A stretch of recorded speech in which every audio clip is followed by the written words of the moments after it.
Jamboree again. Every time this Jamboree thing, I keep going to that.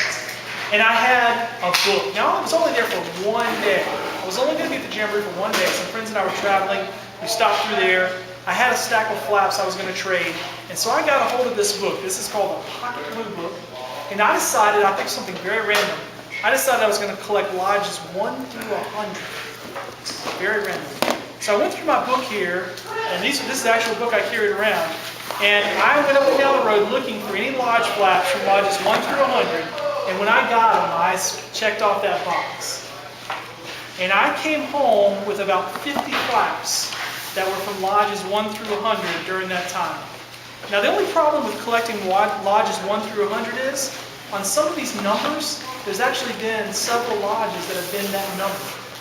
And so that gets kind of tricky. There's some numbers that we got reused over and over and over again. And so like for Lodge 55, there's 2 different Lodge 55s. For Lodge 47, there's 2 different 47s. For 46, there's 2 different 46. So it kind of took me a long time to do that. I will tell you that I have actually kept this collection up over the years. I didn't bring all this stuff to show you. One day maybe I'll do that. But I have a pretty good collection of lodge flaps. I kept going past 100. I've got all the way up to whatever, 500, 600, whatever it is. 614 is the highest number. And I've tried to upgrade those because I really like old looking flaps. So I tried to upgrade them to the older style of Swiss embroidered flaps. So that's kind of what I decided to do. All right, almost time for a door prize. Get ready. In 1998, a little company called eBay was invented, and that sort of changed the hobby of patch collecting and patch trading. Up until this time, I'd go to a Boy Scout event, I'd get all these patches, and I'd just keep them or trade them or whatever. But when eBay came on the scene and people started using that, then you could trade, buy, and sell patches all the time.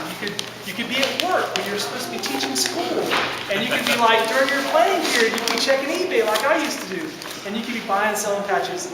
And so from that time, whenever I've gone to these big events, I haven't really so much focused on collecting rebel flags or anything. I just sort of traded for anything, knowing that when I came home, anything I didn't want, I could just put it on eBay and sell it, and I could just have that money and go buy some more patches. Just kind of keep feeding the engine.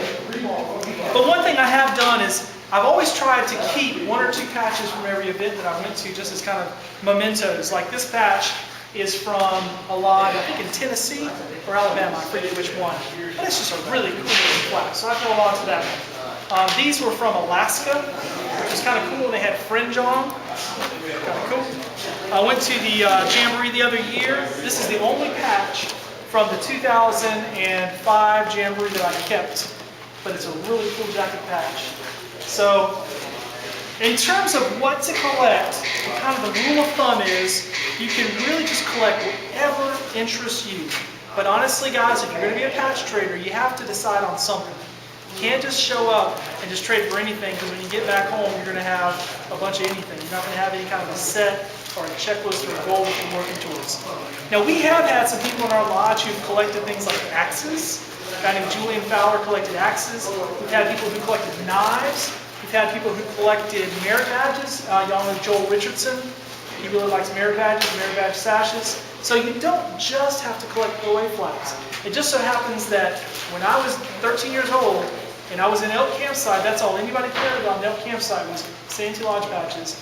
So that's all I ever really cared about through this time. But you can collect whatever you want, okay?